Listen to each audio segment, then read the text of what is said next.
설교 시간입니다. 오늘 설교는 박근상 교무님께서 해주시겠습니다. 합장 인사. 반갑습니다. 소리 잘 들리나요? 자, 교도님들 마음이 좀 어떠세요? 청정하십니까?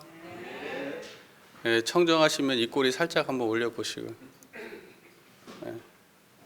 청정하고 그 상태에서 입꼬리만 살짝 올리고, 이제 그러고 일생을 살면은 그게 원만한 일생입니다. 동의가 되시는지 안 되시는지 모르겠습니다. 대종경 수행품 25장, 저희가 그 대종경을 앞에서부터 법회 때마다 이렇게 뭐 설교와 무관하게 이렇게 읽어가고 있는데, 공교롭게 오늘 제가 법회 시간 법어봉독하고 시작할 때 드리고 싶은 말씀이 딱 맞아 떨어졌어요. 대종사 예외에서 대중에게 말씀하시기를, 그대들이 법설이나 강연을 들을 때에는 반드시 큰 보화나 얻을 듯이 정신을 고누고 들어야 할 것이니.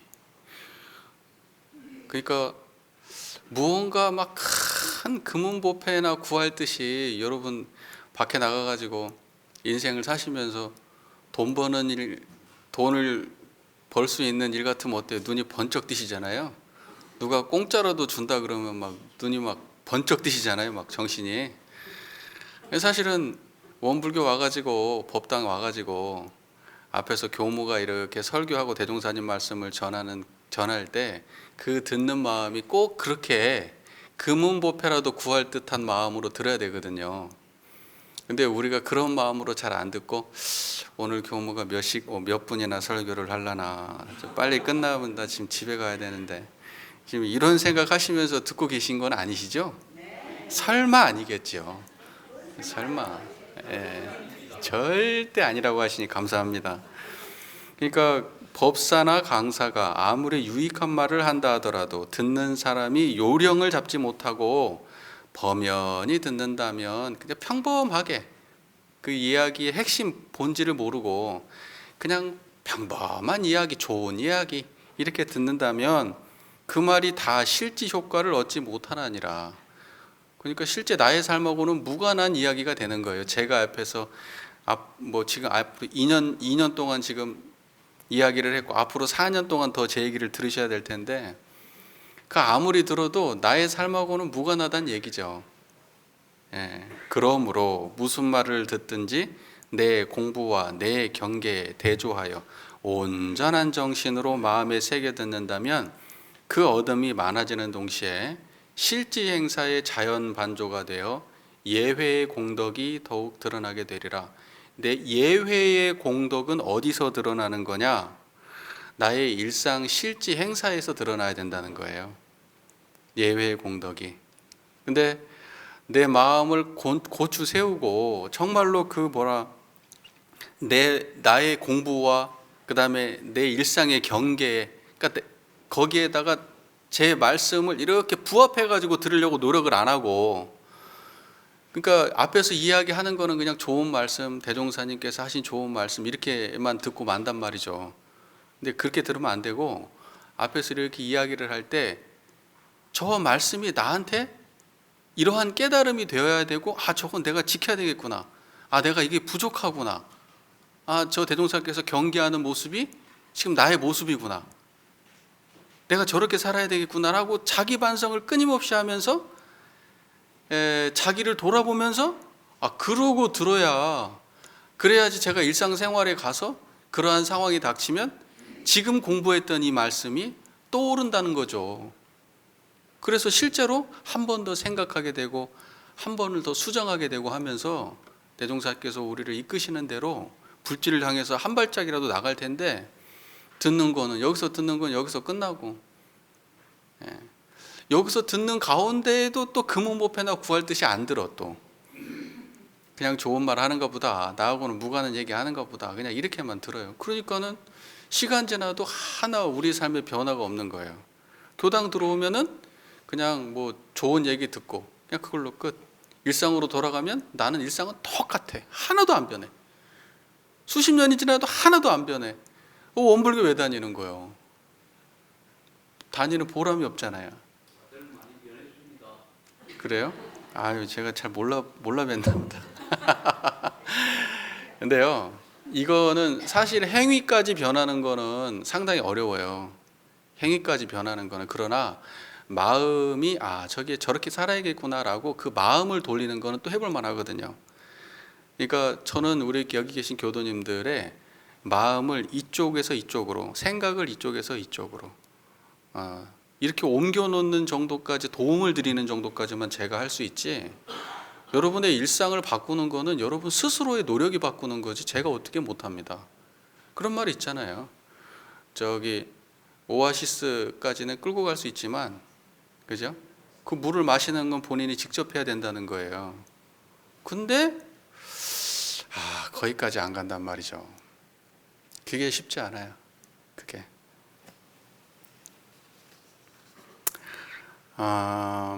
대종사님의 진짜, 참으로 대종사님의 진짜 찐 제자다.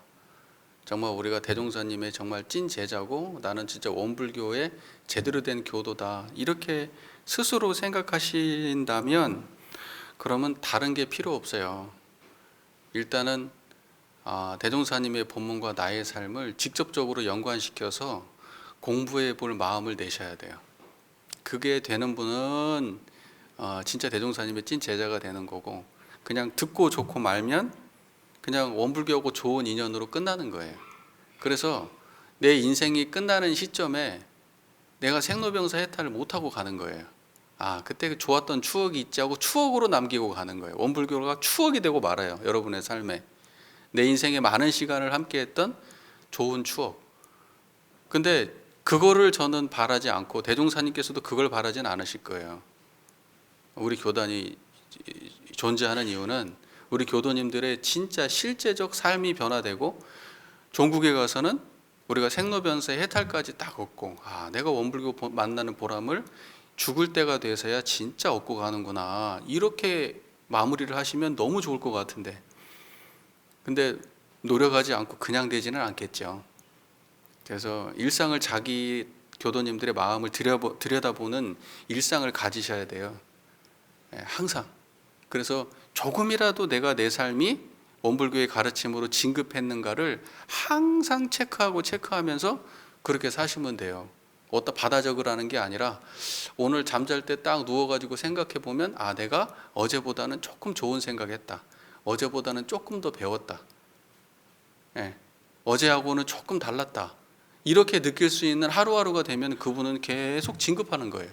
우리가 생각하는 것처럼 막 갑자기 드라마틱하게 막 그렇게 변하는 거 아니에요. 그렇게 변하는 거 아닙니다. 정말 땅속에 물이 스미듯이 정말 자세히 보지 않으면 알 수 없을 정도로 조금씩, 그러나 분명하게 변화되는 겁니다.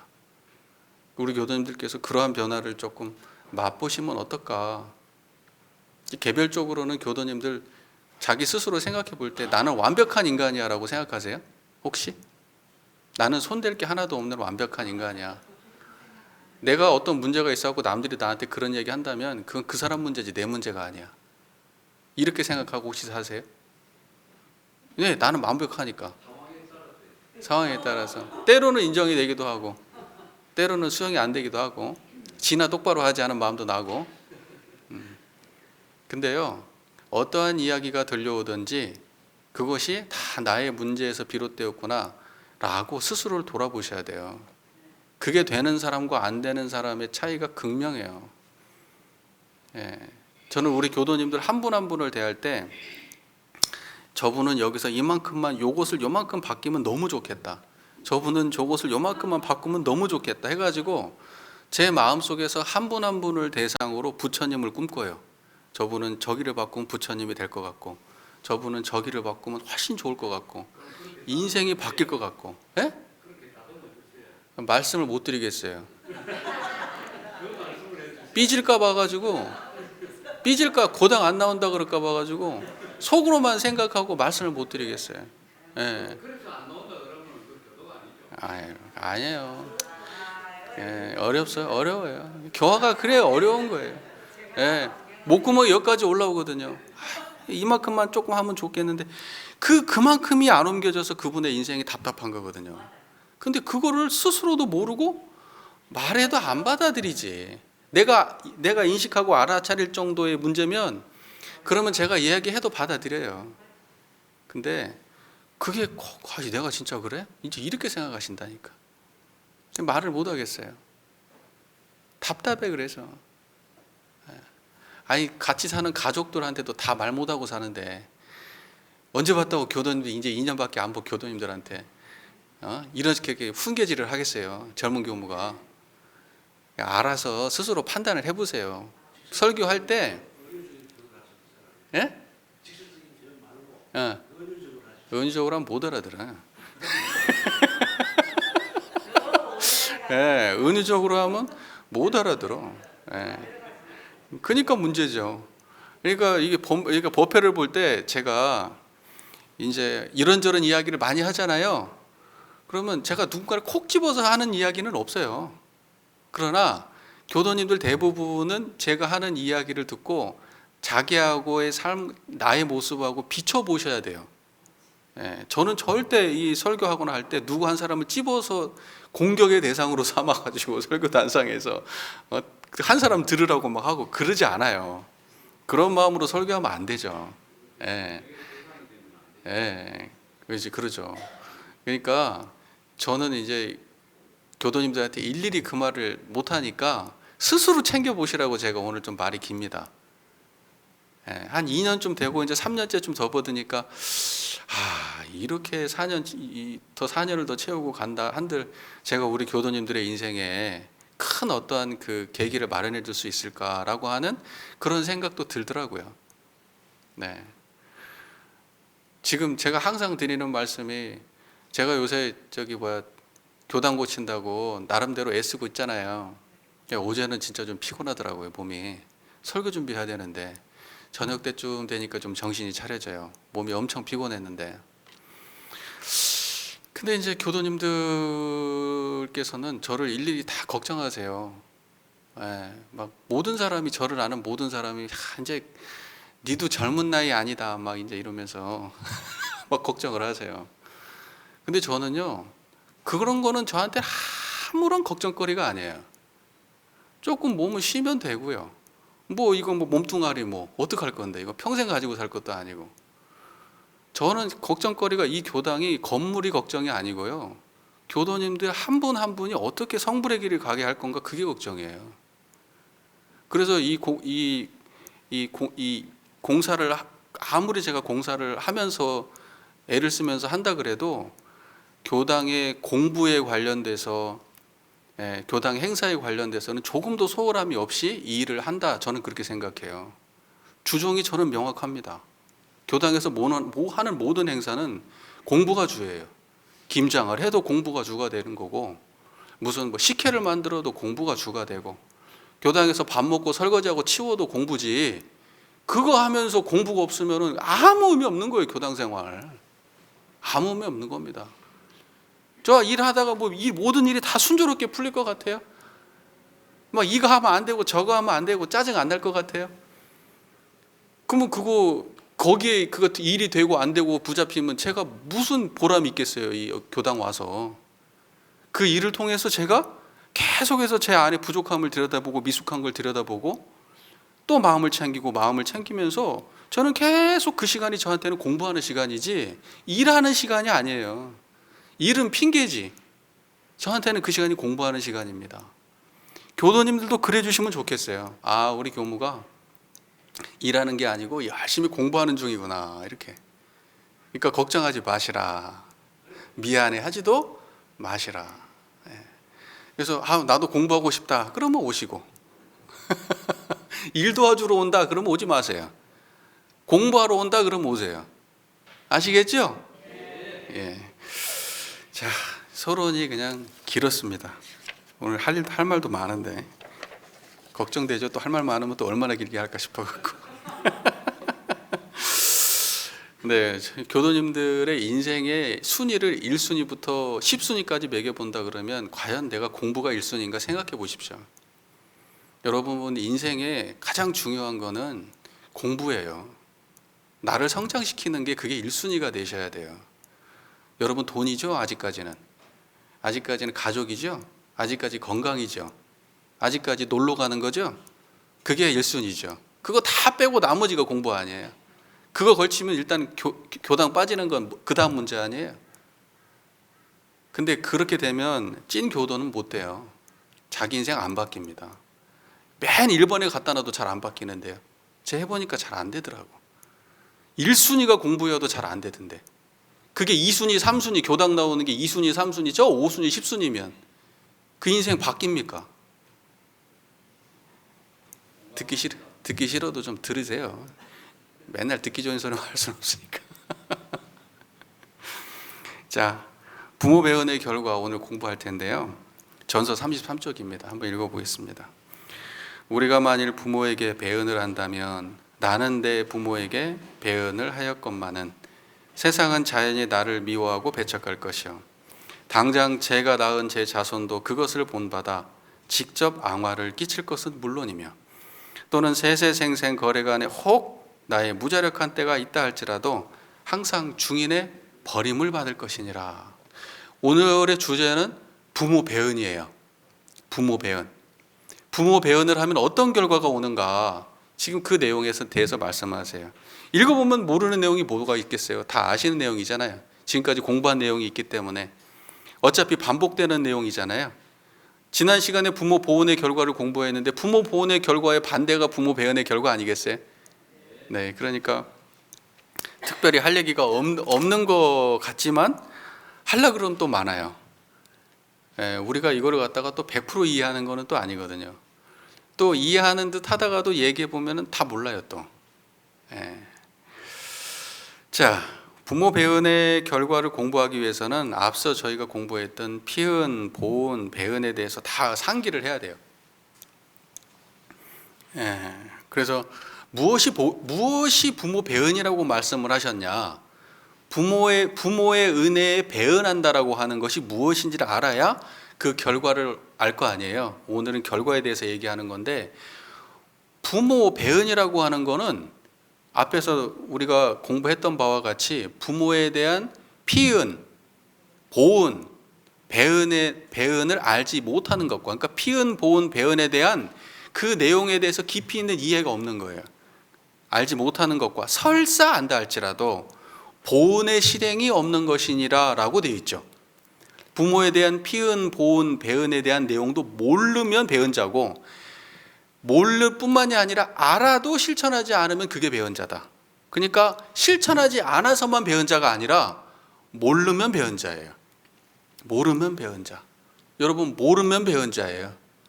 자식이 부모 애쓰고 고생한 거 몰라주면 배은이지. 꼭 나한테 용돈 쥐어줘야 배은이에요? 보은이에요? 맞아요? 내가 이렇게 애쓰고 한 거 자식이 몰라주고 그러면 그거 자체로 부모님 가슴 아프잖아요. 맞죠? 네? 그게 배은이에요. 모르는 게 배은이에요. 모르는 게. 그래서 모르는 걸 배은이라고 생각해야 되지 실천하지 않는 것만 배은이다 이건 아니에요. 원불교에서는. 나는 몰라서 못했어요. 그러니까 배은자라고요. 알아서 못하는 건 말할 것도 없고. 자, 이렇게 시작을 해요. 오늘 저희 공부할 본문은 우리가 만일 부모에게 배은을 한다면 이렇게 시작을 하죠. 우리가 만일 부모에게 배은을 한다면 그럼 배은이 뭐냐? 배은이 뭐냐? 우리가 앞에서 공부했을 때 배은이라고 하는 것은 부모에 대한 피은, 보은, 배은을 알지 못하는 것과 설사 안다 할지라도 보은의 실행이 없는 것이 배은이다 이렇게 말씀하셨습니다.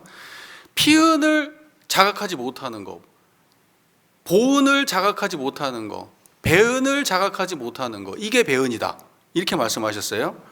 그러면 이제 부모 피은의 조목에 이렇게 돼 있어요. 부모가 있으므로 만사만리의 근본되는 이 몸을 얻게 되었으며 그런데 부모가 있으므로 만사만리의 근본되는 이 몸을 얻게 되었다는 사실 그 사실을 자각하지 못하면 그런 배은이다 이거예요. 부모님을 대할 때 이 몸을 주신 절대적 은혜에 대해서 자각하지 못하고, 이 몸을 주신 은혜를 자각하지 못하고, 부모님께서 그냥 왜 나를 이렇게 안 예쁘게 낳았어? 왜 나를 이렇게 키가 작게 낳았어? 이런 원망하면 그게 배은이라는 거예요. 주신 것 자체에 감사하지 못하고 자기가 주어진 거에 대해서 불만족을 제기하고 사는 인생이 배은자의 인생이에요. 여러분 그런 원망 안 해봤어요? 왜 나를 이렇게 못나게 낳았어? 이런 생각 안 해보고 다 미남 미녀들이시라 그런 고민을 안 해봤겠네. 예. 그 다음에 부모님에 대해서 자꾸 좋은 점은 안 보이고 부족한 점만 보는 사람들이 있어요. 우리 부모는 이러고, 그냥 우리 부모는 이러고, 그냥. 그래가지고 부모님의 안 좋은 점만 봐. 그러면 그거 전부 다 부모 배은이에요. 부모 배은. 그 다음에 다른 부모하고 자꾸 비교해. 하고 누구네 부모는 돈이 많아가지고 자식한테 이렇게까지 해줬는데 우리 부모는 나를 이렇게밖에 못 해줬다. 또 어느 부모는 교양이 있어가지고 말도 이렇게 하고 이렇게 해주는데 우리 부모는 배운 게 없어가지고 나한테 이렇게 함부로 했다. 그런 생각에 빠져 살면 그게 부모 배은이에요. 그게 부모 배은. 만사만리의 근본되는 이 몸을 얻게 주신 거에 감사하지 못하고 그 외에 다른 원망한 것들을 찾아가지고 자기 인생이 안 풀린 거, 자기가 답답하고 자기가 힘든 거, 그런 걸 모든 문제의 원인을 부모한테 돌리면서 사는 그러한 자식들 전부 부모 배은자들이에요. 부모 배은자들. 그 다음에 또 이런 말씀이 있죠. 모든 사랑을 이에 다하사 온갖 수고를 이주시고 자력을 얻을 때까지 양육하고 보호하여 주셨는데, 모든 사랑을 이에 다하사 온갖 수고를 이주시고 자력을 얻을 때까지 양육하고 보호하여 주신 그 은혜를 자각하지 못하면 배은자예요. 그걸 배은이라고 하는 거예요. 자기가 혼자 큰 것처럼 생각하는 사람들이 있어요. 나는 부모 덕을 크게 못 봤어. 나는 내가 자수성가한 거야. 그래가지고 자기의 삶의 결과가 부모하고 무관한 것처럼 부모하고 선 끊는 사람들, 그거 다 부모 배은자들이에요. 부모 배은자들. 부모도 부모 노름 처음이잖아요. 여러분도 부모 처음 해보시지 않았어요? 일생에 한 번 해보신 거 아니에요? 태어나서. 얼마나 대단해요. 사람이 다 배우면서 힘든 거 겪어가면서 그냥 밤잠 설쳐가면서 그러면서 그냥 걱정하면서 키워놓은 자식이 나중에 부모의 그 노력에 대해서 인정해주지 않을 때, 그 부모의 그 노력을 하찮게 생각할 때, 그럴 때 그 부모의 마음이 무너지는 거예요. 인생이 허망한 거고. 그런 자식이 있다면 그거는 배은자예요. 배은자. 부모 배은자. 동의가 되십니까? 안 되십니까?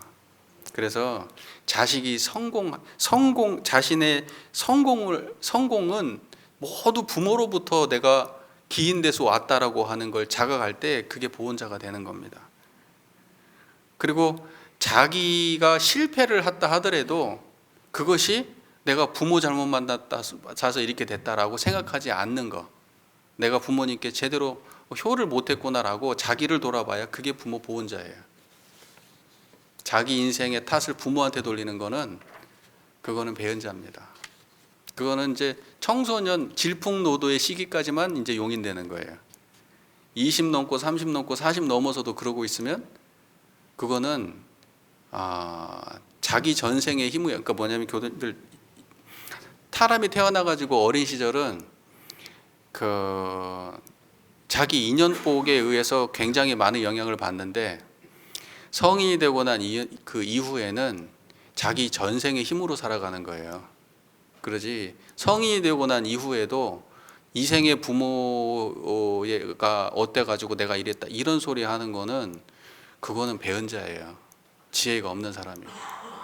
이게 무슨 말인지 이해가 되세요? 네네. 그 다음에 사람의 의무와 책임을 가르쳐 인류 사회로 지도하신 은혜를 자각해야 그게 이제 부모 보은자인데, 사람의 의무와 책임을 가르쳐 인류 사회로 지도하신 부모가 흔해요? 흔하지 않아요? 제가 그 흔하지 않다고 말씀드렸죠. 거기까지 가신 부모님들은 잘 없어요. 보통은 양육하고 키우고 그냥 먹고 살게 나를 도와주시고 하는 데까지는 애를 쓰시지만 네가 너의 한계를 넘어서서 세상에 유익 주는 사람으로 살아라 라고 가르치는 부모는 세상에 드물어요. 그렇게까지 하는 부모는. 그렇다고 한다면 내 부모가 그렇지 않았다고 하더라도 나는 그렇게 살아야지 하고 마음을 내야 그게 부모 보호자예요. 무슨 말인지 이해가 되십니까? 네, 나는 그렇게 살아야지. 그래서 내가 나의 이익을 위해서, 나의 가족만을 위해서 내가 다른 사람들한테 피해를 주는 행위를 한다 그러면 그거 다 부모 배은자예요. 이해가 잘 되십니까? 그 다음에 부모 보호의 강령에서 이렇게 말씀하세요. 무자력할 때 피 흔든 돌을 보아서 힘 미치는 대로 무자력한 사람한테 보호를 줘야 그게 부모 보호자인데, 만약에 무자력할 때 내가 은혜 입었다는 생각을 자각하지 못하는 사람은 그거는 부모 배은자다. 그리고 내가 무자력할 때 피 흔드는 돌을 내가 무자력하다는 것도 무자력할 때가 있었다는 것도 자각하지 못하고, 무자력할 때 그 수많은 그 자력자의 도움으로 내가 이렇게 자력을 얻게 됐다는 것도 자각하지 못하고, 그래서 내가 무자력한 사람을 봐도 무감각하다면 그거 다 배은자예요. 그게 다 부모 배은자예요.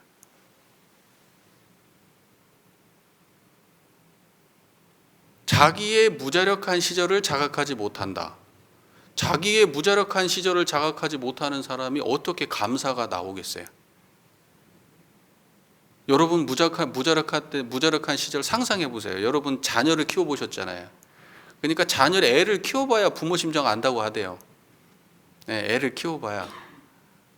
그 완전히 정말 핏덩어리 아니에요? 정말 아무런 그 힘없는 아이?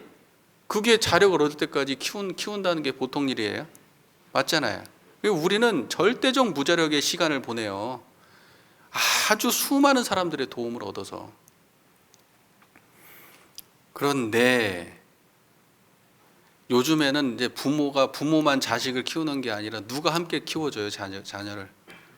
내가 무자력할 때 엄마 아빠 내가 우리 자녀를 키워야 되는데 나를 키웠던 어머니 아버지가 나서 가지고 내 자녀까지 키워줘요, 지금은. 그래서 요즘은 해석을 딸로 해야 돼. 부모 은혜가 아니라 조부모 은혜. 또 함께 말을 해야 돼. 왜? 실제 부모보다 조부모가 더 했어요, 요새 보니까. 내가 내 자식 키웠는데 손자까지 키워야 돼. 그리고 막 몇 년씩 있다 오시는 분도 계세요. 그리고 오셔가지고 결과가 좋은 걸 내가 본 적이 없어. 그렇게 애쓰게 키웠는데 딸내미한테 안 좋은 소리는 안 좋은 소리대로 다 듣고, 그렇게 손자를 키웠는데 손자가 할머니를 부끄럽게 생각해. 그거 얼마나 어처구니가 없어요? 그리고 어떤 문제가 생기잖아요. 할머니하고 엄마하고 싸울 것 같으면 누구 편 들 것 같아요? 지 엄마 편 들어요. 정신 바짝 차리세요, 여러분. 도움을 주는 건 좋은데 내 자식 아니에요, 여러분. 손자는 내 자식 안 돼요, 아무리 예뻐도. 아시겠죠? 제발 부탁이니까 너무 오버해서 키우지 마세요. 그냥 자식이 부탁하면 자식 도와준다는 생각으로 가서 좀 키워주세요. 그렇게 해가지고 상처받은 분 제가 여러 봤어요. 자, 그러면 거기까지만 우리가 무자력할 때 키워주신 은혜예요? 아니죠. 어린이집 보내죠. 그 다음에 초등학교, 중학교, 고등학교 보내죠. 요즘은 학원 보내죠. 그 수많은 사람들이 그 애 하나를 같이 키워요. 전부 그 애를 무자력할 때 키워주신 그 모든 분들이 전부 부모원이에요. 무슨 말인지 아시겠어요? 그러면 거기서 끝납니까? 대학교 졸업하고 그 다음에 직장 가고, 직장 가가지고 또 나중에 결혼도 하고 하는 그 모든 인생의 순간순간에 수도 없는 사람들이 함께하고 도왔어요. 그걸 자각하지 못하는 게 부모 배은이에요. 그러니까 내 일생을 살아가면서 처음부터 내가 완전한 자력자로 나와서 자력자로 죽는 게 아니거든요. 무자력한 인생을 처음부터 태어나서 아주 심각하게 무자력했다가 조금 괜찮게 무자력했다가 나중에 심각하게 무자력하게 죽는 게 인생이지, 무슨 처음부터 완벽하게 자력자의 인생은 없는 거예요. 그러니까 우리는 태어나서 죽을 때까지 누군가의 의지에서 도움받아서 그렇게 살아가고 있는데 그거를 자각하지 못하는 게 부모 배은자들이에요. 무슨 말인지 이해가 되십니까? 그런데 여기서만 끝나는 게 아니야. 자각하지 못한다고 끝나는 게 아니야. 아, 진짜 내가 그렇게 무자력할 때 피은되었으니까 아, 감사하고 내가 은혜를 갚아야지 해가지고 주변에 무자력한 모든 이들한테 내가 마음을 쓸 줄 알아야 그래야 배은자를 면해요. 내가 안다고만 해서 아, 내가 은혜야 맞아 이렇게 안다고만 해서 보은자 되는 게 아니에요. 아는 거에 그치면 배은자예요. 실제적으로 힘 미치는 대로 조금이라도 마음을 써야 그래야 보은자가 되는 거예요. 대단하게 하라는 게 아니라. 무슨 말인지 아시겠죠? 이 세상에 어린이, 늙은이, 병든이를 무자력자라 그래요. 어린이, 늙은이, 병든이를 무자력자라고 합니다. 세상에는 자기 삶을 어찌하지 못해가지고 그 외에도 어린이, 늙은이, 병든이 뿐만이 아니라 TV 틀어보세요. 세상에 수많은 사람들이 정말 어찌할 수 없는 인생을 살아가는 사람들이 세상에 수도 없이 많아요. 그런데 그 수많은 무자력자한테 무관심하다, 무담담하다, 무덤덤하다. 그러면 내가 아직 부모 배은자는 못 되는구나 라고 아시면 돼요. 무슨 말인지 아시겠죠? 힘 미치는 대로 주변에 힘든 사람들 돌아볼 줄 알아야 돼. 애기 있으면 애도 좀 돌아볼 줄 알아야 되고, 애들 좀 보호하려는 마음도 나고, 노인 있으면 좀 챙길 마음도 나고, 아픈 사람 있으면 도울 마음도 낼 줄 알고, 조금 손이라도 좀 거들어줄 줄 알아야 그 사람이 부모 배은자지. 나하고는 인생 무관한 것처럼 사는 사람은 부모 배은자 아닙니다. 보은자가 아닙니다. 배은자지. 부모 보은자 되기 어렵죠. 어렵죠. 그러니까 이게 불보살의 길이라는 게, 광대무량한 낙원세계 건설이라는 게 정말 보통 노력으로 되는 게 아니에요. 우리 한 사람이 자기 인생을 훌륭한 수준으로 올려놓는다는 게 그렇게 간단하게 되는 게 아니에요. 네, 우리 인생에, 이 세상에 내가 경험하고 있는 이 세상 전반을 돌아볼 수 있는 역량이 없으면 그러면 보은자 못 됩니다. 부모 보은자가 될 수가 없어요. 부모 보훈의 조목을 볼까요? 부모 보훈의 조목은 뭐냐? 우리가 부모를 은혜를 이렇게 입었으니까 어떻게 해야 보훈을 하는 거야? 부모 보훈이라고 하는 거는 이렇게 하는 거야라고 네 가지를 또 정해주신 게 있어요. 근데 그 네 가지를 실천하지 않으면 뭐라고요? 그러면 부모 배은자가 되는 거예요. 볼까요? 공부의 요도 사막팔조와 인생의 요도 사은사요를 빠짐없이 밟을 것이요. 그 공부의 요도 사은사요, 인생의 요도 사막팔조를 빠짐없이 밟아야 그게 부모 보은자가 되는 건데, 공부여도 사업팔조 인생여도 사은사를 빠짐없이 밟지 않으면 부모 배은자가 된다는 거잖아요. 그러면 공부여도와 인생여도, 공부여도 사막팔조는, 사막이 뭐예요? 정신수장 사리연구 작업지사. 팔조는 신분의성 불신탐욕 나오. 사은은 천지부모 동포법률. 사요는 자령양성 지자본이 타전열구 공도자 숭배. 이 정도는 기본이죠. 네. 옛날에 퀴즈 대회 같은 거 하고 그러셨어요? 혹시 이거 가지고 막 붙이기 하고 막 퀴즈 내고 많이 했어요? 제목만 외우지 내용은 모르시지. 제목은 딸딸 외우죠. 네. 자, 그래서 보면요, 이런 말이에요. 잘 들으세요. 뭐가 부모 배은자냐면 정신수양을 똑바로 하지 않아 가지고 분별성과 주착심에 빠져 살면 그게 부모 배은자예요. 그게 부모 배은자예요. 그 다음에 사리 연구 공부를 잘 하지 못해서 사리 연구력이 없어가지고 대소유무와 인간의 시비이해, 대소유무와 인간의 시비해를 잘 모르면, 그러면 그게 부모 배은자예요. 여러분 시비해 밝아요? 다 배은자들이에요. 부모 배은자들. 그 다음에 사리 연구력, 작업치사. 정의하고 불의를 밝게 알아서 정의는 취하고 불의는 버려야 되는데 정의하고 불의를 밝게 알지도 못하고 정의를 취하지도 못해. 불의를 버리지도 못해. 그러면 그걸 보고 부모 배은자라고 하는 거예요. 부모 배은자. 환장하겠네. 어쩌라는 거야 나보고. 그냥 못을 박아놨네. 그러면 나 그냥 무조건 배은자야 죽을 때까지? 예, 맞아요. 그래서 죽을 때까지 배은자에서 벗어나려고 노력하면서 하는 거예요. 그 다음에 8조를 빠짐없이 밟지 않으면 배은자예요. 신분의성, 믿음이 없으면 배은자예요. 분발하지 않으면, 자기 삶에 분발하지 않으면 배은자예요. 그 다음에 내가 모르는 것을 알아내려는 그러한 의문이 없으면 그냥 모르는 대로 그냥 이렇게 살면 배은자예요. 정성이 없으면 배은자예요. 하다 말다 그냥 안 되면 말지. 그러면 그거 다 부모 배은자예요. 불신 속에 빠져 살고, 탐욕 속에 빠져 살고, 나태 속에 빠져 살고, 우치함 속에 빠져 산다? 그러면 배은자예요. 부모 배은자. 천지 부모 동포 법률에 대한 피은 보은 배은을 알지 못하고 보은의 실행이 없는 거, 그거 배은자예요. 그 다음에 사욕, 자력양성. 자력양성에 공들이지 않고 그냥 의탁해서 살려고 하는 마음을 낸다? 배은자예요. 그러니까 부모가 자식을 키울 때 배은자로 키우는 사람들이 많아요. 모든 걸 부모가 나서서 다 해줘. 인생도 다 정해줘. 심지어는 결혼 상대자도 정해줘. 직장도 정해줘. 학교 들어가면 어떤 전공이 돈을 많이 번다라 전공도 정해줘. 이 옷을 입어라 저 옷을 입어라 막 그런 것도 정해줘. 그러니까 무자력자를 만들어서 배은자를 만드는 거예요. 자기 자식을. 배은자를. 그 자력양성을 못하면 배은자예요. 부모 배은자. 부모 배은자를 부모가 만들어. 부모가. 그 다음에 지자본이니까 뭐예요? 항상 지자를 모시고 배운다는 거잖아요.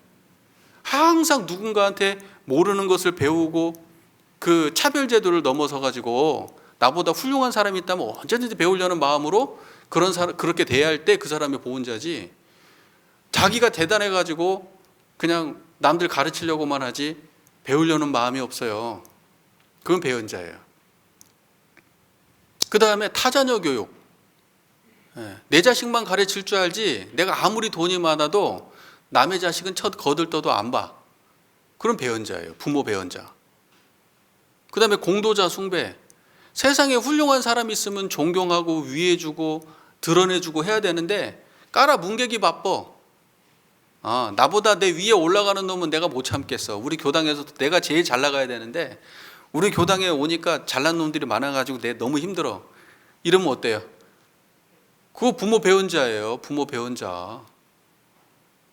저 사람은 이래서 잘하고 있고, 저 사람 저렇게 좀 드러내줘야 되겠다. 저 사람은 여러 가지 부족하지만 저 부분은 훌륭하니까 내가 저건 칭찬해가지고 드러내줘야 되겠다. 이게 부모 보은자지. 조금 열심히 하려고 그러면 저거 나대네? 저거 밟아줘야 되겠네? 이렇게 생각하는 분은 안 계시지. 물론 우리 교당에는. 혹시나 해서 드리는 말씀이에요. 혹시나. 그런 분 안 계시지. 한 분도 안 계신 건 제가 알아요. 진심으로 하는 말이에요. 근데 그렇게 남들 잘 되는 꼴 못 보고 공도자를 드러내지 못하면 그 배은자예요. 배은자, 부모 배은자예요. 그게. 아이고 어렵다 어려워. 보은자 되기 어렵다.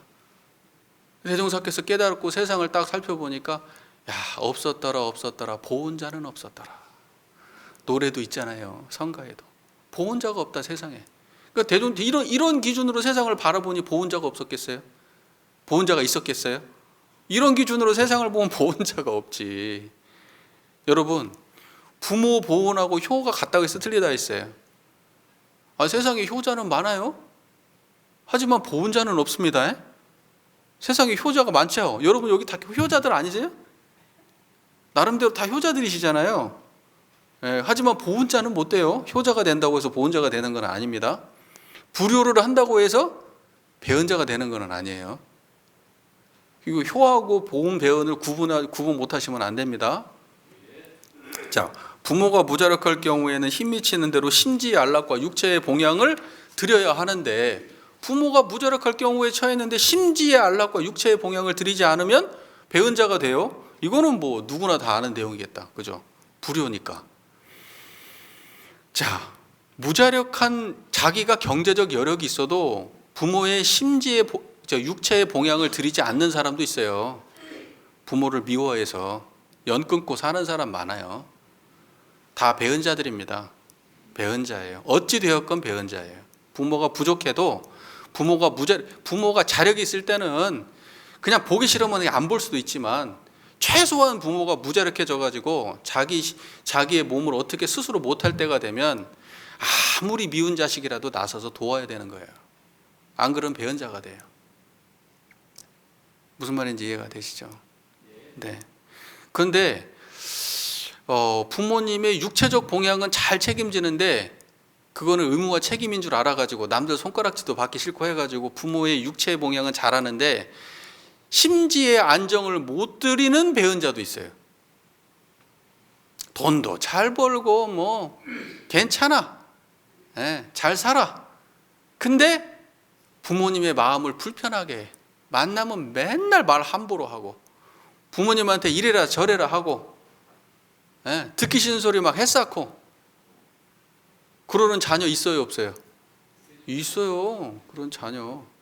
심지의 안락을 안 드리는 그런 자녀가 있어요. 둘 다 못하는 자녀도 있죠. 하지만 하나만 하는 자녀들도 다 배은자들이에요. 그러니까 진짜로 대종사께서 말씀하신 보은자가 되려면 심지의 안락 플러스 육체의 봉양 그 두 가지를 다 드려야 그게 부모 보은자지 둘 중에 하나만 해가지고는 배은자예요. 어때요? 받아들이기가 너무 힘들어요? 이해가 돼요? 예. 그 다음에 세 번째, 부모가 생존하시거나 열반하시노나 힘미치는 대로 무자력한 타인의 부모라도 내 부모와 같이 보호할 것이요. 그러니까 이 말씀 뭐냐? 내 부모가 계시거나 돌아가셨거나 상관없다는 거예요. 내 부모가 계시거나 돌아가시거나 상관없이 타인의 부모도 내 부모처럼 그렇게 보호를 해야 된다. 그러니까 이거는 다른 말로 얘기하면 세상의 모든 노인들을 다 보호하라는 뜻이에요. 그러니까 어린애, 그 다음에 어린이, 늙은이, 병든이 이 전부 다 무자력자거든요. 근데 특히나 이제 이제 늙고 병든이들을 우리가 돌보지 못하면 이 세상은 어떤 세상이냐? 부모 배은의 세상이 되는 거예요. 사회에서 국가에서 어리고 늙고 병든 이를 돕지 못하면 그 사회나 그 국가는 부모 배은하는 국가예요. 무슨 말인지 아시겠죠? 근데 어떤 분들은 이렇게 얘기하더라고. 이게 젊은 사람들 잘 먹고 살아야 되는데 노인한테 이렇게 돈 써서 되겠냐고. 그렇게 하시는 분도 계세요. 이 정치적인 그런 판단을 해가지고 하시는 거라면 그런 정치적 판단을 할 수도 있겠지. 하지만 본질은 그게 아니에요. 본질은 정치적인 거 다 빼고 이 세상은 내가 지금 누군가가 지금 같은 세상은 우리의 개별적인 가정의 힘으로 노인 한 사람을 봉양할 수가 없는 세상이에요. 지금의 세상은 너무 오래 사시잖아요. 옛날에는 빨리빨리 가셨다니까요. 그리고 동네가 함께 도왔어요. 옛날에는. 지금은 아니에요. 부모 한 사람을 오롯이 그 가정에서 책임져야 되고 너무 긴 시간을 책임져야 되고 할 수가 없어요. 안 돌아가시니까. 근데 이런 세상에서 그 개별적으로 뭐 효를 했네 안 했네 이런 거 가지고 따진다고 그러면 아무도 못해. 부모 보호의 세상 못 만들어. 그러면 어디에서 나서서 해야 되냐? 국가가 나서서 해야 되는 거예요. 사회가 합력해서 해야 되는 거예요. 무슨 말인지 아시겠죠? 그런 세상을 만들어야 부모 보호의 세상을 만들어야 되는 거예요. 자, 여기까지도 이해가 잘 되시죠? 세상이 비참한 노인들이 없어야 돼요. 비참한 노인들이 없어야 된단 말이에요. 내가 노인 돼서 그 삶을 살지 않을 거라는 보장 없잖아요. 물론 여기 계신 분들은 그럴 분이 한 분도 안 계시지. 노후 보장 짱짱하게 잘 해놓으셔가지고 지금. 근데 세상에 돌아보세요. 비참한 인생을 산단 말이에요. 노인의 마지막이 얼마나 비참한지 몰라. 그걸 챙겨야 우리가 관심 가져야 그게 부모 보온입니다. 아시겠지요? 그 다음에 부모가 열반하신 후에는 역사와 영상을 봉헌하여 길이 기념할 것이니라. 야, 어떤 사람들은 부모님 돌아가시고 나면은 화장장 가가지고 그 자리에서 바로 버려버리고 와요. 유해를. 화장장 가서 부모님 이렇게 화장을 하잖아요. 그러고 나면 거기에 큰 통이 있어요. 항아리가. 버리라고. 가져가실 분은 가져가시고 버릴 사람은 버리라고. 버려버리고 가는 사람 많아요. 어떻게 생각하세요? 그 재로, 몸뚱아리 그 재로 변한 거 그거 뭔 의미가 있겠어요? 말하는 것도 아니고 생각하는 것도 아니 그냥 먼지에 불과한 건데, 재에 불과한 건데. 그런데 그걸 그냥 버려버리는 그 자식은 그게 어떤 마음일까? 여러분은 그게 돼요? 여러분의 부모님 돌아가시면 그냥 확 태워가지고 버려버려도 돼요? 예? 예, 장례 시스템이 그래. 그럼 어떻게 해야 되냐면은 그걸 그냥 그렇게 버릴 게 아니라 좀 챙겨와가지고, 예? 좀 추모도 하고 슬퍼도 하고 하는 기간을 보내야 그게 자식된 도리 아니에요? 그냥 버려버려야 돼? 그냥 그 자리에? 내가 미웠던 부모라서? 그 다음에 돌아가시고 나면 이제 빠이빠이. 아이고, 이게 힘든 시간 끝나버렸어.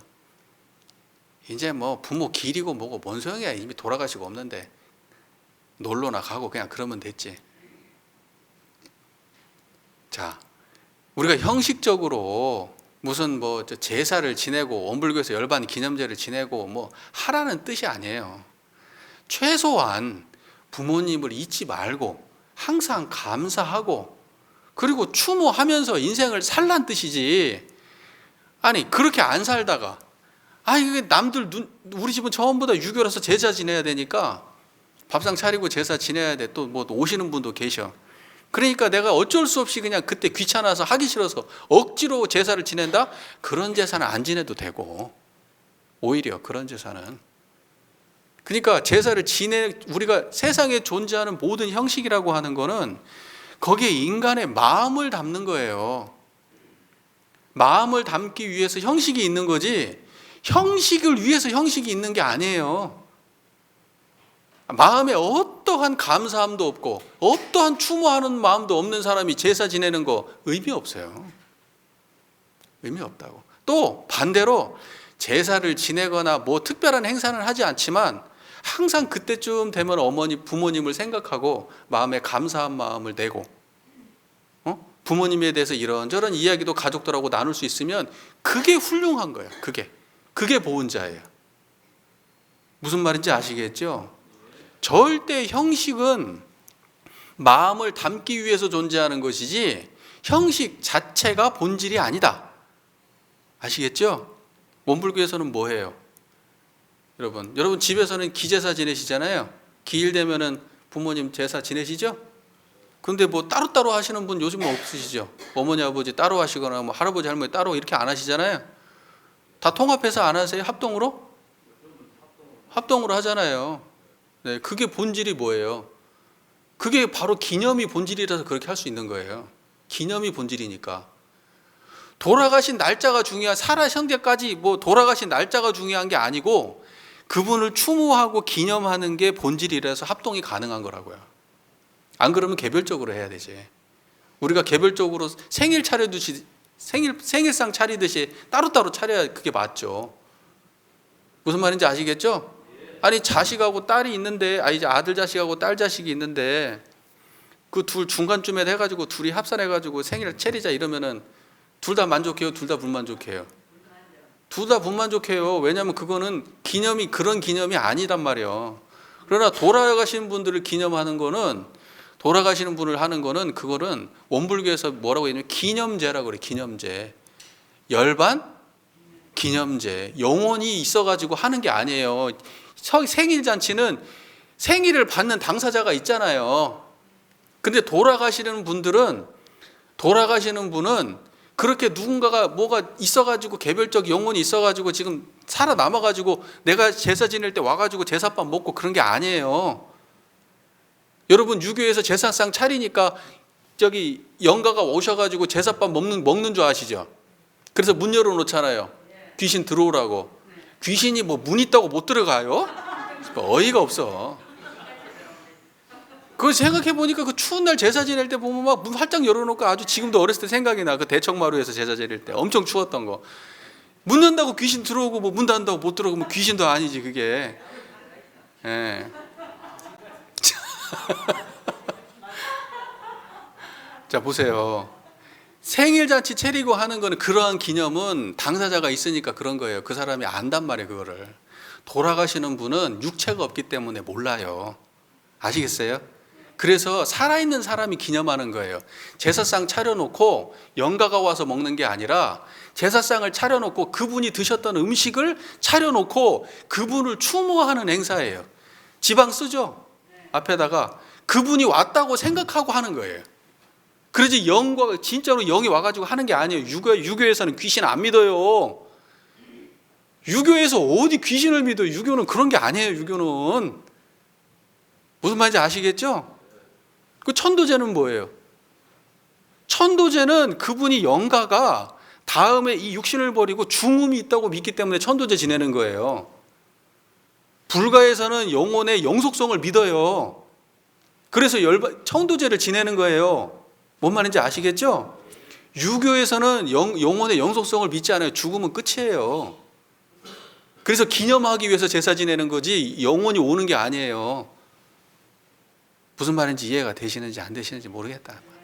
네, 말이 셌지만은 그래서 부모님이 돌아가시고 나면은 합동으로도 제사 지내고 다 하는 거예요. 그게 기념하기 위해서 하는 거예요. 조상 전체를 기념하기 위해서. 나하고 직접적으로 감정선이 닿아 있는 부모님들, 할아버지, 할머니들은 내가 따로따로 그래도 모시지만은 제사를 지내지만 내가 지금 경험하지 못한 분들 있잖아요.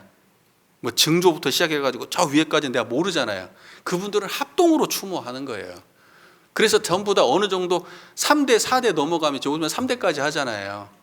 4대 봉사 했는데 3대만 하죠. 그래가지고 그 이상 넘어가신 분들은 합동으로 하는 거예요. 조상으로. 내가 직접적으로 마음이 쓰이는 분이 아니니까. 이 무슨 말인지 아시겠죠? 예, 그래서 돌아가신 분은 언제 잊혀지느냐? 내 마음에서 잊혀지는 거예요. 내 마음에서 잊혀지면. 내가 기념하지 않으면 그분 없는 거예요. 뭔 말인지 아시겠죠? 그래서 근데 대종사님은 어떻게 하라 그랬어요? 잊어버리라 그랬어요? 기념하라 그랬어요? 길이 기념해라. 길이 기념해라. 절대 부모님을 네 살아생전에는 잊지 마라. 부모님의 은혜를. 네가 살아있는 동안에는 길이 기념해라. 그게 어떤 형식이 되었든 그거 안 하면 배은 자예요. 아시겠죠? 네. 자, 이제 정리를 좀 할게요. 우리가 부모에게 배은을 한다면 나는 내 부모에게 배은을 하였건만은 세상은 자연히 나를 미워하고 배척한다. 이렇게 말했어요. 내가 부모한테 내가 배은 자가 되면 세상으로부터 배척을 받는다. 왜 그래요? 내가 부모님께 배은하는 마음으로 세상을 사니까 그래요. 그래서 세상으로 배척받는 거예요. 내가 부모한테 배은하는 마음으로 세상을 사는데 세상에서 나를 갖다가 뭐 환영하고 좋아하겠어요? 미워하고 배척하지? 그 말 이해가 되십니까? 근데 헷갈리면 안 되는 게 나는 부모한테 효도했는데 잘 모셨고 했는데 그거는 효한 거지 보은한 건 아니에요. 무슨 말인지 아시겠죠? 그 효하고 보은하고 헷갈리면 안 돼. 원불교는 효도를 강조하는 효도를 부정하는 게 아니라 효도가 부모 보은의 본질은 아니에요. 부모 보은 속에 효도가 들어있는 거지. 이해가 잘 되시죠? 그러니까 나는 내 부모한테 잘했는데 왜 나는 세상 사람들이 나를 이렇게 미워해? 왜 내 인생이 이렇게 잘 안 풀려? 나는 부모한테 이렇게 했었는데. 그렇게 생각하시면 부모 보은에 대한 이해를 잘못하신 거예요. 부모 보은에 대해서. 내가 부모한테 아무리 효도를 해도 나는 부모 배은자가 될 수는 있습니다. 이 말 이해되시죠? 네. 그리고 당장 제가 낳은 제 자손도 직접 앙화를 끼칠 것은 물론이다. 이게 무슨 말이에요? 내가 내 부모한테 배은을 하게 되면은 내 자식이 나한테 직접적으로 속을 썩인다 이 말이에요. 왜? 내가 부모를 대하는 마음으로 내 가족을 대했으니까 그런 거예요. 내가 내 부모를 대하는 마음으로 가족을 대했으니까. 또 여기서 오해가 생기면 안 돼요. 나는 내 부모한테 잘했는데? 아니, 내가 내 부모한테는 잘했는데 부모 보은행은 안 한 거예요. 효도는 했는데 부모 보은행은 안 한 거라고요. 무슨 말인지 아시겠죠? 어리석게 살았어. 그 다음에 뭐 지혜롭지 못하고 어리석게 살아서 무자력하게 살았어. 내가 자녀한테 진짜 사랑을 주지 못했어. 자녀가 무자력할 때 내가 도움을 주지 못했어. 다 그게 부모 배은 행위예요. 그러니까 자녀한테 직접적으로 안 좋은 일을 당하는 거예요. 여러분, 내 자녀가 나를 갖다가 괴롭히고 힘들게 한다. 나는 효도했는데, 아니, 내가 배은 자의 삶을 살았기 때문에 내 자녀가 직접적으로 나를 피곤하게 하는구나, 이렇게 생각하시면 돼요. 그럼 뭐 거기서 끝날 거예요? 아니, 앞으로 잘하면 돼요. 아시겠죠? 그 다음에 또 뭐라고 나오냐? 세세생생 거래간에 혹 나의 무자력한 때가 있다 할지라도 항상 중인의 버림을 받을 것이니라. 세상을 향해서 보은행을 하지 못한 사람이 세상을 향해서 보호를 받을 수 있을 리가 없잖아요. 여러분, 가는 말이 고와야 오는 말이 곱다. 되로 주고 말로 받는다. 내가 뭔가 한 게 없는데 무슨 세상으로부터 뭘 받기를 바래요? 부모 보은행을 한 사람이 부모 보은행을 하는 사람은 그 신법이 훌륭하기 때문에 세상 모든 사람들이 도와주고 싶어. 그냥 쳐다만 봐도 그냥 도와주고 싶어. 근데 어떤 사람은 그냥 생각만 해도 그냥 막 불쾌하고 이런 사람도 있잖아요. 그러니까 보은자는 싫어할 사람이 하나도 없는데 배은자는 좋아할 사람이 하나도 없어요. 자식도 싫어해, 그런 사람들은. 그러니까 보은의 삶을 살아야 된다는 거는 그거는 너무 자명한 얘기예요. 여러분 공감되십니까? 정산종사님 법문 중에 사필귀정도 맞지만 정산종사 법문편 26장 이런 말씀이 있어요. 사필귀정, 이 일은 반드시 바른 대로 돌아간다. 여러분 잘 아시는 말이잖아요. 그 정자가 뒤에 바를 정자로 돼 있잖아요. 정산종사님 뭐라고 하시냐? 사필귀정도 맞는 말이야. 근데 사실은 정할 정자 사필귀정이다, 이렇게 말씀하셔요. 뒤에가 정할 정자가 들어가 있어요. 정할 정자가 뭔지 아세요? 마음이 움직이지 않는 상태. 그게 정할 정자예요. 그러니까 일이라고 하는 건 원불교에서 시비 이해죠. 옳고 그렇고 이롭고 해로운 것은 어디서 나왔어요? 청정한 자리에서 나왔잖아요. 그게 정이에요. 그걸 청정한 자리를 정이라고 말하는 거예요. 정할 정자 정. 그 청정한 자리에서 시비해가 나오죠. 그 나온 시비해는 어디로 돌아가요? 청정한 정자로 돌아가는 거예요. 그래서 바른 데가 아니고 정할 정자 정이다, 이렇게 말씀하셨어요. 정산종사님이. 그러니까 다시 말해서 내가 행하는 시비해는 전부 다 어디로 돌아온다? 바를 정자 정자로 돌아가는 게 아니라 정할 정자 정자, 내 마음으로 돌아온다, 이 말이에요. 그 다음에 안급 자손도 맞지만 사실은 안급 자신이다, 이렇게 말씀하셨어요. 안급 자손이라는 거는 내가 뭔가 잘못하면 나의 잘못이 누구한테 미친다는 거예요? 자손한테 미친다는 거예요. 안급, 재앙이 미친다. 누구한테? 자손에게. 그걸 안급 자손 그래요. 내 잘못은 누구한테 미친다? 자손한테. 근데 그 말 틀렸다. 사실은 안급 자신이다. 내가 잘못한 짓이 있으면 그거는 자신한테 가는 게 아니고 나한테 돌아온다. 자신한테 간 것도 결국은 누구한테 돌아오는 거예요? 나한테 돌아오는 거예요. 자, 제가 이 말씀을 왜 드리냐면 결국 부모에 대한 보은 배은 행을 하게 되면 그 결과는 결국 누구한테 돌아온다는 거예요?